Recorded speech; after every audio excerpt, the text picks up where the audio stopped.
சமீபத்தில் தந்தி தொலைக்காட்சியில் நடைபெற்ற ஒரு நிகழ்ச்சியில் அரசியல் விமர்சகர் செந்தில்வேல் நான் சொன்னது பொய் என்று நிரூபித்தால் இனி விவாதத்தில் கலந்து கொள்ள மாட்டேன் என சவால் விடுத்துள்ளார். அந்த நேரம் செந்தில்வேலுக்கு அபுபக்கர் ஆதாரத்துடன் பதிலடி கொடுத்துள்ளார். ஒரு டேட்டா தப்புன்னு சொல்லுங்க, நான் இன்னையோட விவாதத்துல கலந்து கொள்ள நிப்பாட்டி ஒரு டேட்டா யாராவது தப்புன்னு நிப்பாட்டணும், ஆதாரத்தோட சொல்லணும்.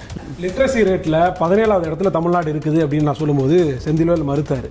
21/7/2025 லோக்சபால ஒன்றிய கல்வித்துறை அமைச்சர் ஜெயந்த் சௌத்ரி கொடுத்த இந்த பட்டியல் முதல் இடத்துல மிசோரம்ல இருந்து 10வது இடத்துல அந்தமான் நிக்கோபார் இருக்குது, தமிழ்நாடு 17வது இடத்துல இருக்குது. ஆதாரப்பூர்வமா நான் சொல்லியிருக்கிறேன். தந்தி தொலைக்காட்சியில் ஒளிபரப்பாகும் ஆயுதம் எழுத்து நிகழ்ச்சி அரசியல் மற்றும் சமூக பிரச்சனைகளை பற்றிய தீவிரமான விவாதங்களுக்கு பெயர் பெற்றது.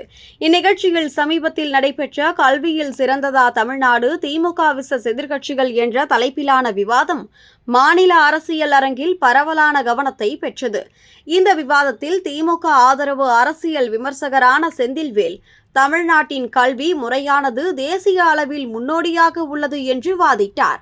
அவரது கூற்றுகளை எதிர்க்கட்சிகள் பொய்யானவை என்று விமர்சித்த போது செந்தில்வேல் ஒரு தீவிரமான சவாலை முன்வைத்தார். நான் சொன்னது பொய் என்று நிரூபிக்கப்பட்டால் இனி எந்த விவாத நிகழ்ச்சியிலும் கலந்து கொள்ள மாட்டேன். இந்த அறிவிப்பு விவாதத்தின் உணர்ச்சிகரமான தருணமாக மாறியது மற்றும் பார்வையாளர்களிடையே பெரும் எதிர்பார்ப்பை ஏற்படுத்தியது. இந்த சவாலுக்கு பதிலளிக்கும் விதமாக நாம் தமிழர் கட்சியை சேர்ந்த அபுபக்கர் ஆதாரங்களுடன் செந்தில்வேலின் கூற்றுகளை மறுத்தார்.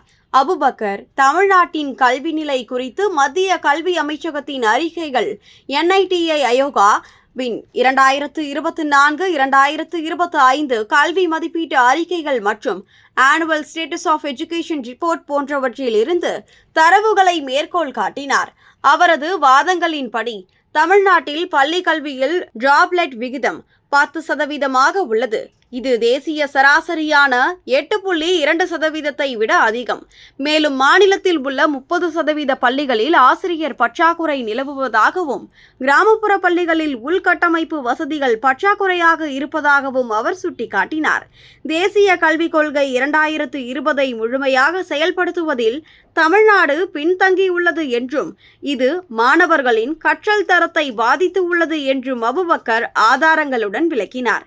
இந்த தரவுகள் செந்தில்வேலின் தமிழ்நாடு கல்வியில் சிறந்து விளங்குகிறது என்ற கூற்றை நேரடியாக மறுத்து விவாதத்தில் பரபரப்பை ஏற்படுத்தியது.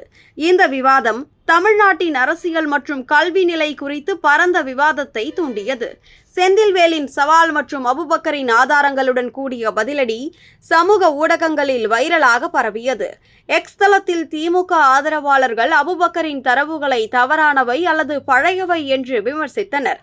அதே நேரத்தில் எதிர்க்கட்சி ஆதரவாளர்கள், குறிப்பாக அதிமுக மற்றும் நாம் தமிழர் கட்சியினர் இதை திமுக அரசின் கல்வி நிர்வாகத்தின் தோல்வியாக சித்தரித்தனர். இந்த சம்பவம் தமிழ்நாட்டின் கல்வி முறையில் உள்ள குறைபாடுகளை வெளிச்சத்திற்கு கொண்டு வந்ததோடு பொதுமக்கள் மத்தியில் கல்வியின் முக்கியத்துவம் குறித்த விழிப்புணர்வை அதிகரித்தது. தந்தி தொலைக்காட்சியின் இந்த விவாதம் தமிழ்நாட்டின் அரசியல் களத்தில் கல்வி மற்றும் ஆளுமைக்கு இடையேயான மோதல்களை மீண்டும் உருவாக்கியுள்ளது. செந்தில்வேல் இதுவரை தனது சவாலுக்கு அதிகாரப்பூர்வமாக பதிலளிக்கவில்லை. மேலும் தமிழ்நாட்டில் கல்வியை மேம்படுத்துவதற்கு அரசு மற்றும் எதிர்க்கட்சிகள் இணைந்து செயல்பட வேண்டிய அவசியத்தை இந்த விவாதம் எடுத்து காட்டுகிறது.